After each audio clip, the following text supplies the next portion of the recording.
Okay. Well, first, my name is Vincent Guinta. I'm really excited to be here with you today. As many of you know, this is my second opportunity to work here at Nebraska, and it means a lot to me to have the opportunity to be here with Coach Rule and his staff. And my role here as Senior Director of Player Personnel and Recruiting, I assist Coach Rule in putting the blueprint for how we want to build the team and how we want to go about recruiting and marketing the program. And then also my main job is just to support our staff, and that's support our coaching staff, our head coach, anybody that works in personnel and recruiting, to give them the tools that they need to succeed. I'm Ryan Callaghan. This is my 7th year here at Nebraska. I'm the Director of Recruiting Systems and Strategy here. To put it simply, really my role is really the organization of everything in recruiting, trying to bring it all together. Also at the same time continuing to make sure that we're innovating and being on the cutting edge of everything that we do here. I'm also in charge of all our incoming guys' academics, making sure that they're going to qualify with the NCAA. I'm proud of the fact that we have, as a staff here, have built the best recruiting database in the country. We also have some of the best processes in college football. With that being said, though, we understand that ultimately those are just tools, and at the end of the day, each of us still has to recruit. And recruiting still comes down to relationships with both the parents and the recruit. And I'm fortunate enough that every single day that I come into this building, I get to take away many life lessons and values from Coach Rule, the staff, and the players. And ultimately, I get to bring those back home to my 2 boys. So when I'm able to share that with recruits and their families, I think it speaks volumes about Coach Rule and the culture that we have here at Nebraska. My name is Keith Williams, and I have the privilege of this being my 2nd time here at Nebraska. First time being a former player, and I'm excited to be back. It's kind of unique in a way that I got Vince Guinta sitting up here with me because he actually recruited me here at Nebraska in the Bill Callahan era. So I'm very excited to be back here as Director of Player Personnel. I've moved up in it, kind of earned my stripes, and Coach Rule gave me the opportunity to take over.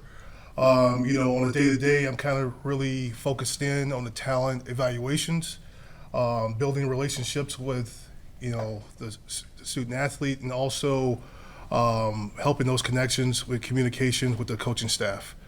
So managing boards, our recruiting boards all the time, and basically a couple extra roles that I kind of took on was the camps and clinics.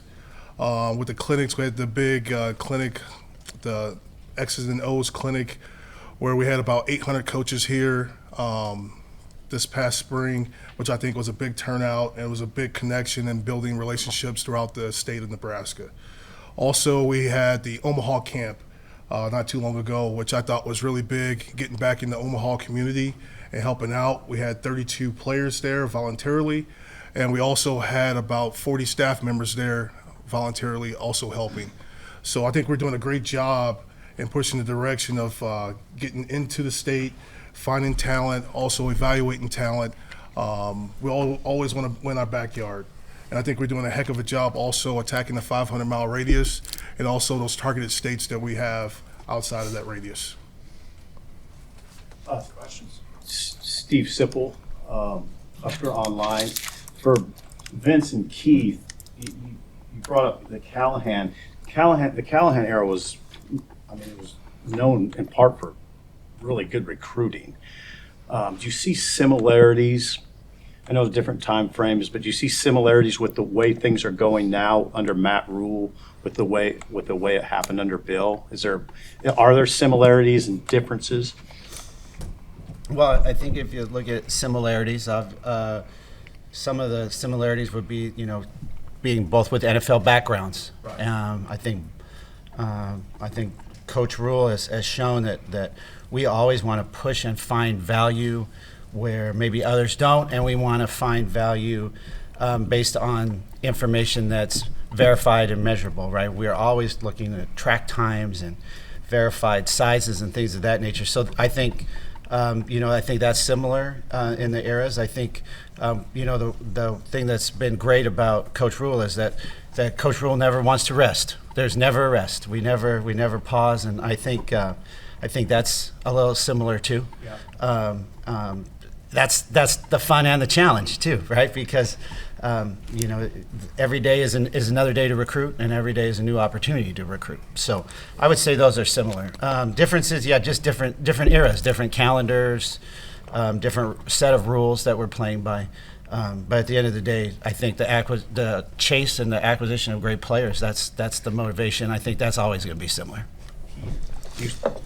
I know you were a player, so it's a little different.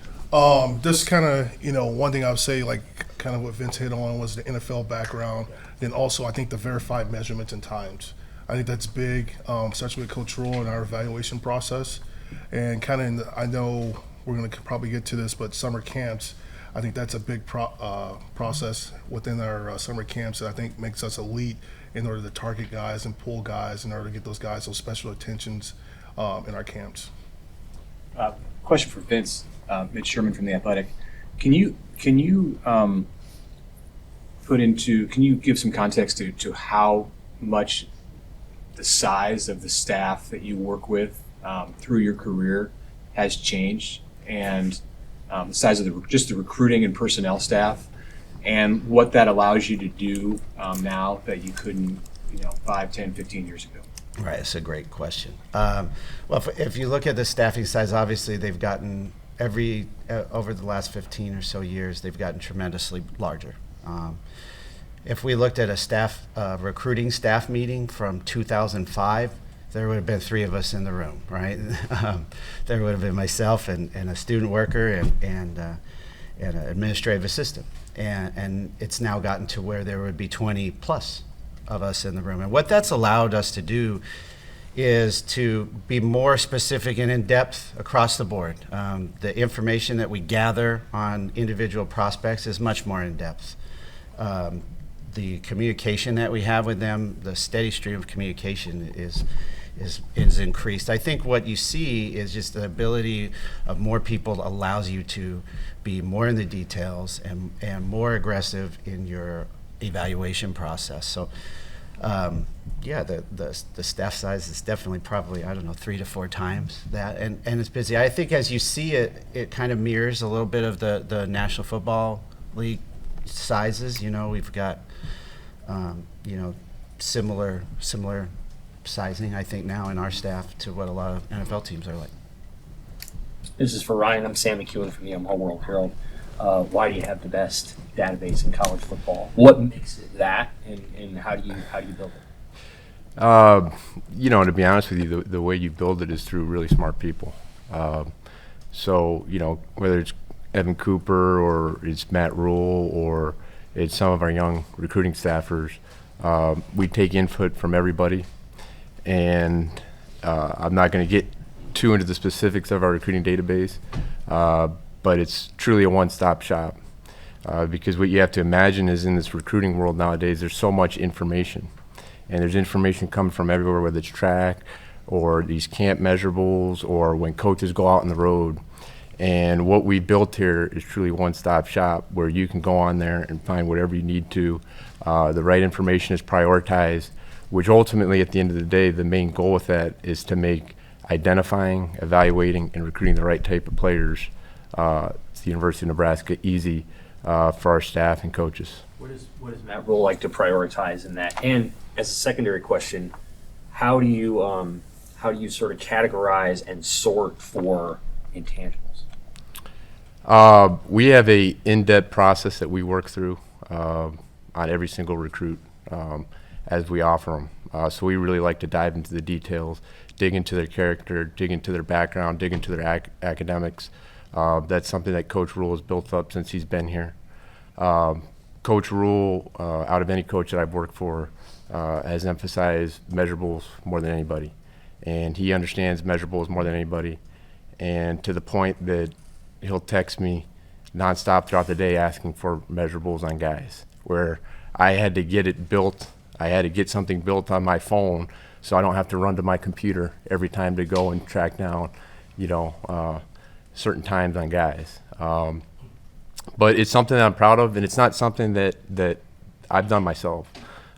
It's something that input from our entire staff has helped put together, and ultimately at the end of the day, we want to make sure that we're selecting the right guys in the recruiting process, we're recruiting the right guys, so that we can be successful on the field. Right. How inaccurate do you see times and measurements out there? Like before you actually get your ones, I mean, is it pretty common that you see a lot of? You understand which ones are more accurate than others.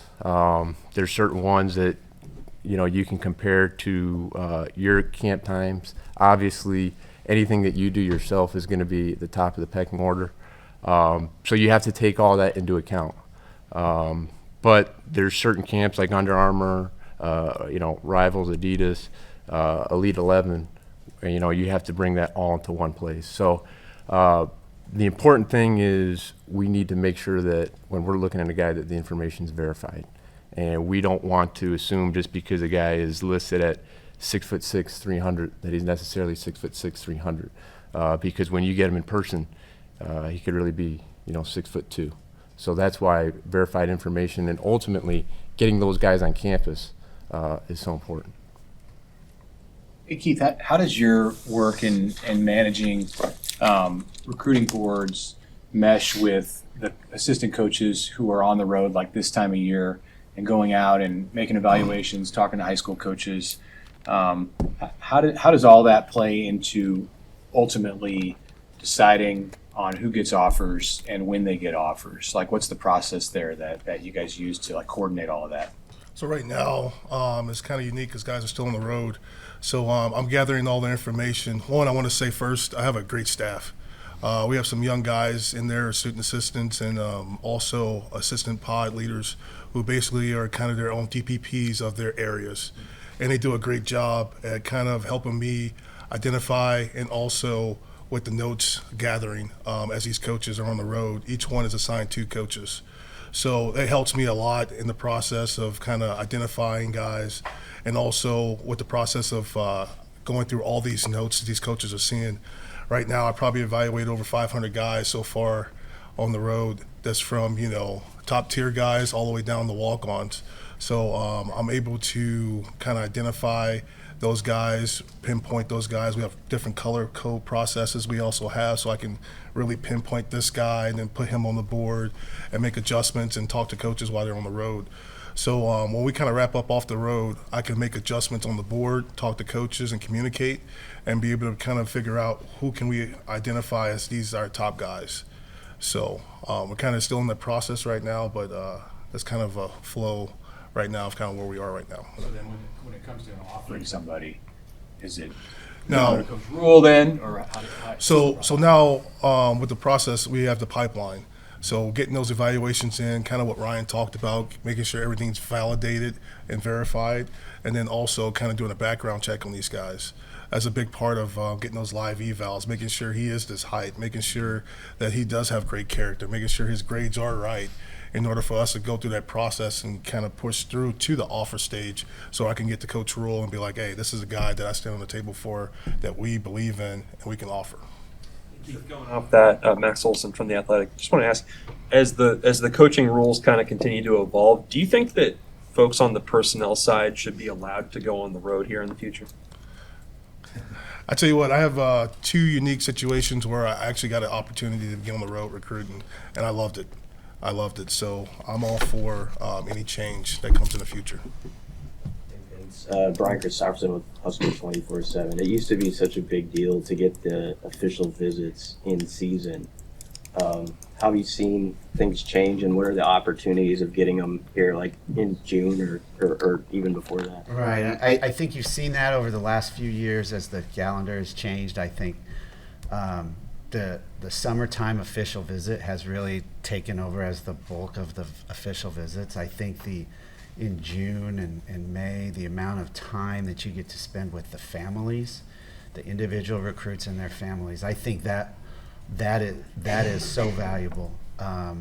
That we've realized that is really where the sweet spot is, and being able to really get families comfortable in Lincoln on campus, seeing the real surrounding areas, just so much more in depth that you can be in June versus if you come late Friday night after your high school game, you watch the game Saturday, you fly home first thing Sunday morning. We have an unbelievable game day experience here, and if it's seen, it blows everyone's mind, and so it's fantastic to get them here for that. But as far as the official visit, I think you see the vast majority will be in June. I think they'll continue to trend that way as well. Hey Vince, how different was this spring for you guys with the new contact rules, where it appeared that you guys used a lot more private aircraft and you had, you know, bigger staff visits with all your key targets, where obviously that wasn't something maybe you were doing in the past, trying to kind of create a visit experience in the spring? Right. I think, you know, again, it goes back to new calendar, limited amount of times to interact and to evaluate prospects in the spring. You know, the calendar went from 168 to 140 opportunities. That doesn't seem like a lot, but when you go from 16.8 days per 10 coaches on the road, now it's 14 days, that starts to add up. We were on you're in a shorter window too, where, you know, you only really have for the core is 4 weeks. So we have great resources here. Our administration has been unbelievable, providing us the things that we've asked for as we've done the research and put plans together. Keith and the personnel staff putting together guides that we need to see, and then we want to make sure that we can go out and use our resources the best we can, and one of those resources is time. And so if we could get on an airplane and we have 4 coaches on there, and it saves each one of those coaches 4 hours in that day, we just save 16 hours. And then you times that by 14 days, that tremendously accelerates your recruiting and makes up for what you lost and then some. And you saw a few of our coaches. We would have 2 to 5, 6 coaches on an airplane. We would land in areas, go see high schools, go see targeted kids, and then come back to the plane and go on to the next place. And I think it's kind of more similar in a lot of ways to like what people were used to in December and January. It's kind of a mix. The old spring combined with the old winter is kind of the new spring. What is the thinking behind the mass of coaches going to visit a prospect, putting them all together on a plane, or having them all together? I think the one thing that you find now is that we have contact period. So we're able to sit down face to face with the head coach, whoever coaches from that school want to be there, the parents, relatives of the young men. So it's very valuable to have, say that I'm the area recruiter and I recruit and I'm a position coach, but now I have the coordinator with me. So if I'm sitting face to face with the young man's family, now I've got the play caller next to me. And they want to say, well, how are you going to use my son in this offense? Well, I'm sitting next to the guy that's calling the plays. And if I'm a running back, then I'm sitting next to the offensive line coach who's going to tell me how we're going to block, right? So you don't just have to take my word for it. Ask these guys, right?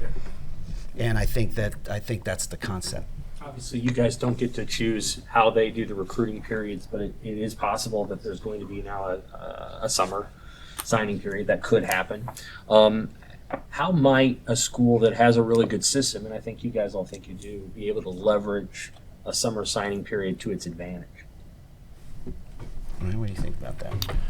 Well, I think one of the big things that's tied into is our camp system. We like getting guys, our top guys, to our camps in the summer. I think all things being considered equal, we'd love to have most of our class, signed and finished in the summertime. So as you see and you look at the recruiting calendar, everything is really being expedited. With us being able to go out on the road and have contact with the juniors, everything's gotten jump-started, so it makes sense that the signing day could potentially move up.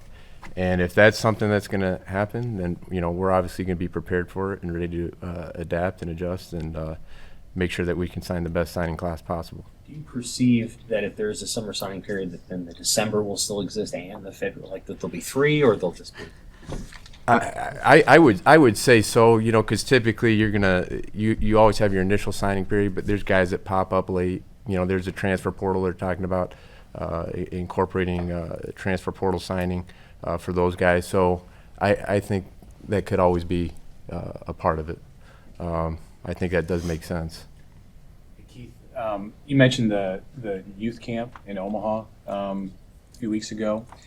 As someone who's been around this program at various points with various coaching staffs, what do you see, and Vince, or any of you guys can answer also, but what do you specifically see that Coach Rule and his staff are doing in the state of Nebraska to appeal to prospects and expand opportunities for Nebraska high school kids that hasn't necessarily always happened here?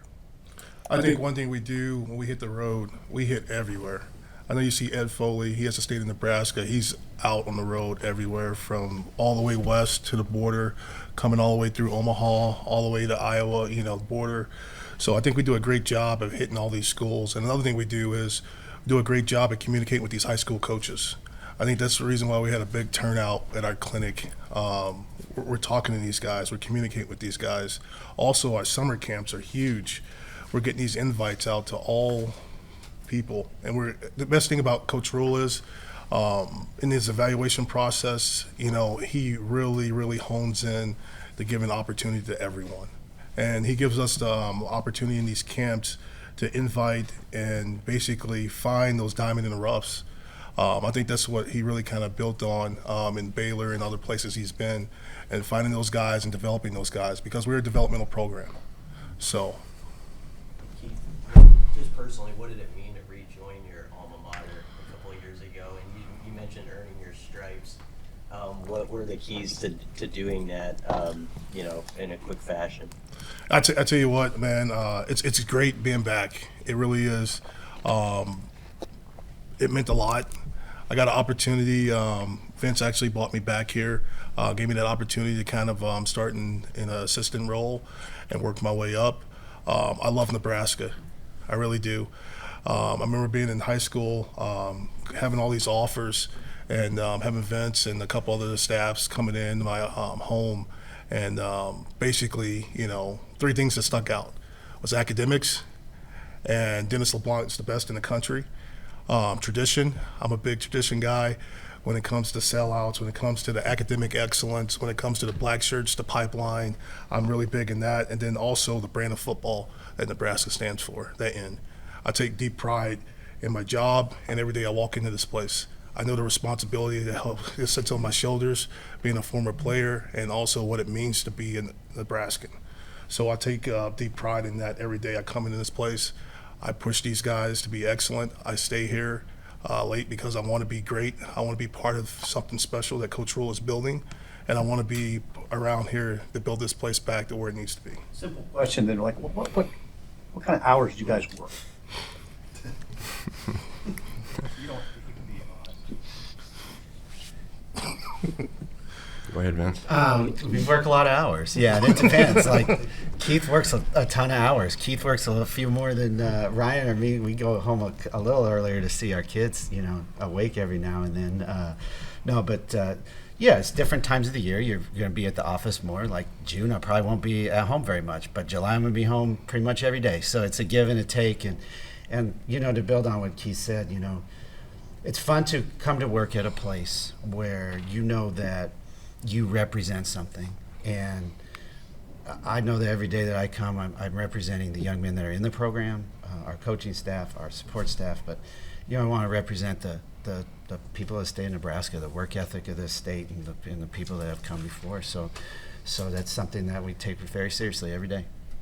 It's Amy Jocelyn, Hooper will start. When you hear Keith talk about how his journey has come full circle, like what goes through your head? Like what does that mean to you that you helped in this? It's a lot of pride, to see our young men be successful. Keith is a great example of that, and there are so many that have similar stories to Keith in the private business world that don't get the same press conferences that we do, but they're also very successful. So at the end of the day, that's really the most important thing of our job is preparing the young men for success in their lives. That's to get to the National Football League if that opportunity is there, and then for long-term life success. And to see that at this level is a great pride. And so if I could raise my own sons to have that kind of success someday, I would consider myself a successful father. So. Hey Vince, you guys had the fewest scholarship transfers this offseason among Power 5 schools. You were at 8, the average is 20. I'm curious from your perspective, working here, what do you think Matt Rule and his coaches are doing right from the retention standpoint? Honesty, and family. That's it. It's real simple. Be honest with people and up front. He has tremendous job of setting expectations, so you know what to expect as a player. You know what's expected of you, and when we're all honest and we operate in a great family environment, people are going to want to stick around. They're going to know that we have their best interests at heart. Maybe they didn't get to play a lot this year. There's going to be more playing time in the future, right? I think at the end of the day, though, honesty and family. Hey Vince, when you look at recruiting at Nebraska big picture, how unique is the challenge here, knowing the population base of this state, and the expectations those still that are with the program here, knowing that you have like one of the smallest populations in the Power 4. Right. I mean, we're the geographic center of the United States, so we're in the middle of everything, but we're not super close to anything. But we are in the fact that if you look at the 500-mile radius and you look at where we're drivable to, and you look at cities like St. Louis and Kansas City, we're drivable, a little bit longer drive, but we could drive to Chicago, we could drive to Minneapolis, right? We could drive to the Dakotas, we could drive to the other direction and go west too, or go to Iowa. So we're drivable to a lot of really good players that match what our program's about, right? There's a lot of great developmental players in this area. There's a lot of guys with big frames or a lot of speed that we're seeing that keep developing that are here. And I think as more population has come into Nebraska, I mean, the population is significantly more than it was 20 years ago. I see so many more players that are developing in the Omaha area, elite players that are developing every year. So that just continues to grow. And I think that, that matches kind of what we're looking for. And then we target the areas that we know that we can, that makes sense for us, where we can go outside of that footprint, and I think you've seen kind of a honing in on that as well, as you see areas that we're going to, which is Florida more and Texas more and a little bit more into California. This is for anybody, but maybe specifically for Keith. Nebraska recruited St. Louis and Kansas City really well. Started kind of when Bill got here and Kevin Cosgrove, and that continued to some degree through Bo's time. But it's kind of tapered off a little bit.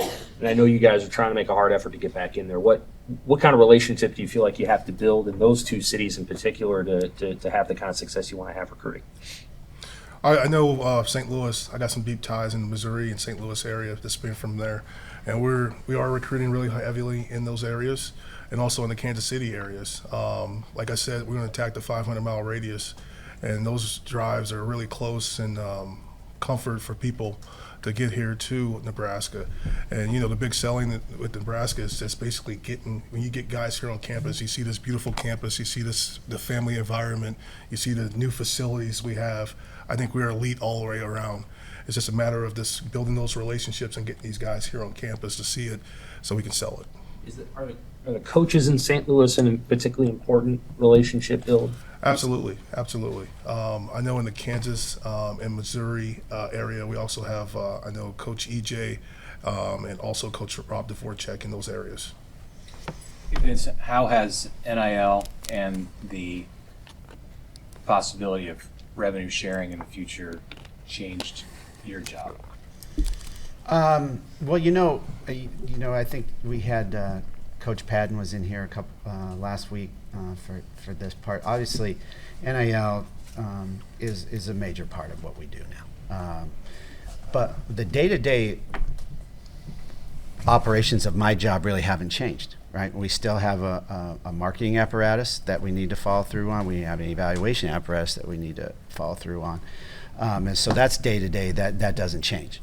At the end is those discussions that they have with the NIL and how that goes. that doesn't affect me on a day-to-day. Anything else for this group?